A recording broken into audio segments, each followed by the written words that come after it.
Well, hello and happy Tuesday. It's Pastor Smith with a devotion here as we are just getting into the book of First Chronicles. And when I looked at the schedule for today, I thought, oh my, has God smiled upon me, giving me the first 10 chapters of First Chronicles, 9 of which are just straight up genealogies. So, guys, we're all in this together. This is a long. You don't normally have to read 10 chapters in one day here in our Read Scripture Challenge, but today we do. And it is just running through. It actually starts in verse 1 with Adam. We're all the way back in the book of Genesis. Now, so it goes from Adam to Abraham, and then from Abraham to Jacob. And then we get to a genealogy of David before we eventually go back to all these descendants of the 12 tribes of Israel. We have descendants of Judah and Simeon and Reuben and all the way down.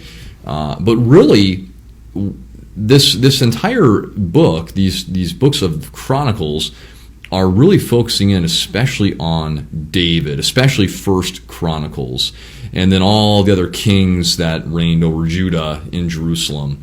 But these are going to be very important names and even just the stories that arise when you hear some of these names. Now, not so much for you and for me, but the original readers of the book of Chronicles would have been like, oh, yes, I remember so-and-so, and I remember hearing about that, and this history of our people.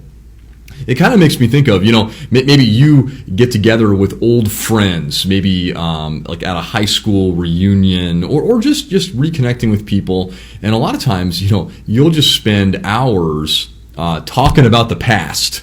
Maybe you're talking about things that are going on now, but you're remembering old stories and telling old jokes and, oh, remember that time when this happened, and then it spawns 9 other stories. Well, I think that's kind of what happens here when people are reviewing these histories in the book of Chronicles and these genealogies.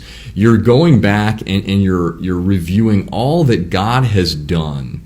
The stories, even just hearing a name sometimes makes you think of, the faithfulness of God and how he works through human beings in human history to work out his historical plan of salvation for his people and for the whole world.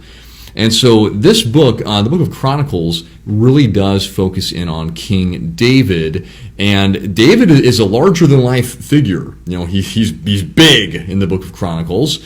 He was big back in the book of Samuel as well. But Chronicles gives you just an even bigger and better version of David. And that is because Chronicles is focusing on this promised king who will eventually come. So they're setting up David as a precursor to another king, the one that we have been expecting and waiting for as we've been reading through the entire Old Testament. David comes, and he's pretty great, but he still falls short of the king who will come. And we know that is Jesus. So really, even when we think about the genealogy of getting to David, we know that eventually the descendant of David is the one that we're waiting for, and that is Jesus. So even though he's not mentioned by name specifically in the book of First Chronicles, you can also think that whenever David is talked about, you can think, he is supposed to be just pointing us to the bigger and better King Jesus. Just as the Old Testament has been preparing us to receive Jesus at the end, as we're about to head into the New Testament. So think about all of these things. Think about how God has had a plan all along, how he has been working it out, and we're kind of recapping the whole story so far, getting us ready for the next movement that God has as we head into the story of the fulfillment of everything, King Jesus, who will be born, who will live, who will die, who will rise again to fulfill all things.